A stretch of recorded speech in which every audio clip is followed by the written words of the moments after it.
ساعات بشوفها، بخش اروح اتفرج على عروض الاقي الممثل دخل تمام ايه صباح الخير عامل ايه شايف ايه رحت له السلام عليكم خلص المشهد بتاعه. ليه يا عم؟ استمتع، المسرح استمتاع، احنا بنستمتع. هنتكلم عن اول حاجه عن الحركه.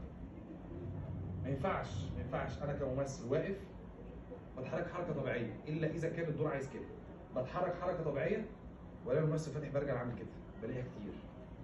ده عامل برجل ومش عارف، مش واخد باله ان هو فاتح برجل، انا شايفها تحت باينه. لا، هو واقفه بالراحه، اتحرك بالراحه، ادي تركوار يعني، ادي جنب كده. الراجل ده دافع تذكره والنيرفانا طبعا دافع تذكره فعايزه تشوفني، فلازم ابقى ادي تركوار. لكن بلاقي ناس تعمل ايه؟ انا مش اللي واقف هنا مش شايف هو عامل كده. في ناس بتمثل كده، بتمثل كده وتفضل تعيش اللحظه واحنا شايفين حاجه ثانيه. لا، لازم اراعي الناس وانا بمثل. انا بحس بالجمهور، انا فاصل لكن برضه عامل حساب ان الراجل ده بيتفرج عليا. تمام؟ الحركه. في ناس تعالي مارينا هحتاجك